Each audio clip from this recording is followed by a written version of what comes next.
Hi everyone, I recorded a video a couple of months ago looking at how effective a mud hugger rear mudguard is for winter riding here in the UK. Now at the start of that video I said that I wasn't sure if the mudguard I had would work because it might be a bit too short for my bike. I think this looks like it might be a bit too short for my bike. See, I said that. So at the end of that ride I wasn't really surprised to find out the mudguard hadn't really been that effective and I was still absolutely covered in mud. After we put that video out, the people at Mudhugger got in touch and they said that I'd done two things wrong. First of all, I'd fitted the Mudhugger incorrectly, it was too far away from the tyre, and secondly they confirmed I had the wrong size mudguard for my size bike. So I contacted them and I ordered an extension kit which would turn my small Mudhugger into a medium sized Mudhugger. To my surprise, when the package turned up, they'd sent me a whole new mudguard. This time, the correct size for my bike. They sent me a medium-sized mudguard. So I'm going to fit this to the bike now. I'm going to take it out for a ride. I'm going to see how much better the right size mudguard will work on my bike.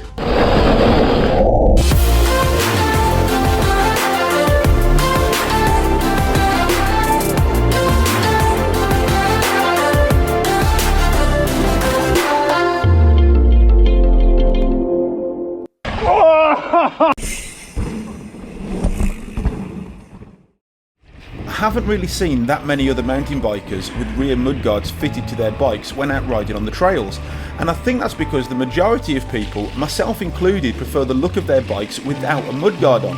However, a mudguard isn't there to improve the aesthetics of your bike, it's there for a function, it's there for a purpose.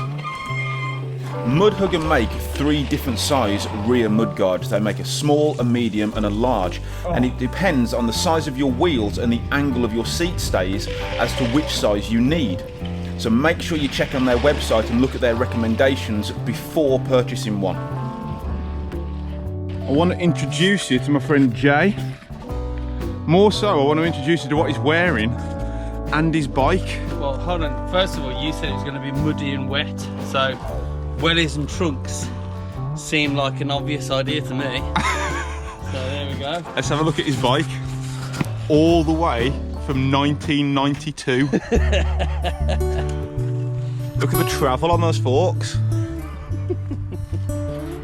So this music that we're listening to now is by a local band called Tailor Made, and the guitarist in this band and one of the songwriters is none other than Jay, the person I'm riding with today.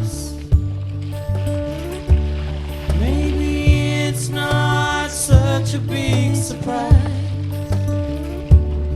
and I'm trying. Despite the trails being absolutely soaking wet, there are still a few dry bits for us to go and have a little bit of fun. In fact, we're actually really lucky to live in an area with this just on our doorstep, especially in times of travel restrictions where we can't really go further afield and ride the places that we'd normally be riding. Please don't hide it. That's wrong.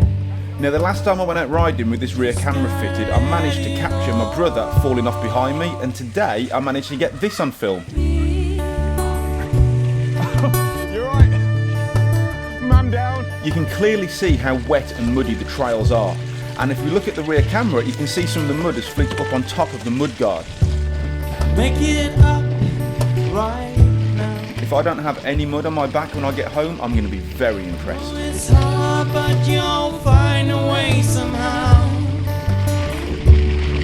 You'll get there in the end. You'll see there's no need to pretend. Please don't ride it, be strong. Please don't hide it. That's wrong. Just gotta let it all be.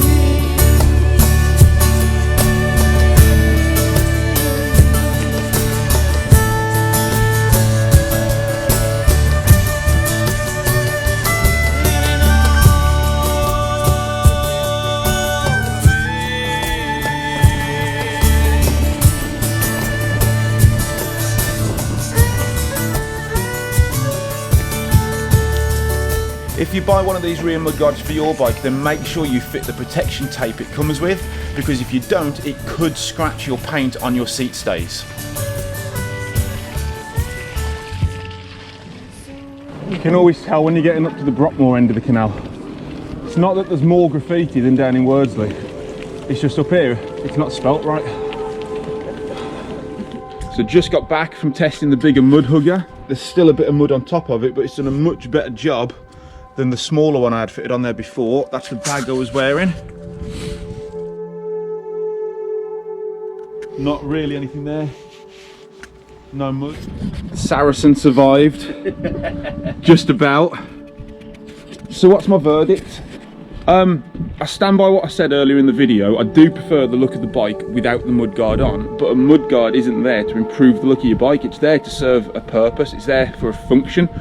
And this time, with the right size mud hugger and with it fitted correctly, it definitely works. If you're interested in keeping a little drier whilst going out riding in the winter and keeping the mud and the water off your back, then this is definitely something to consider getting. As always, leave your comments down below, give the videos a thumbs up, and don't forget to subscribe. See you soon.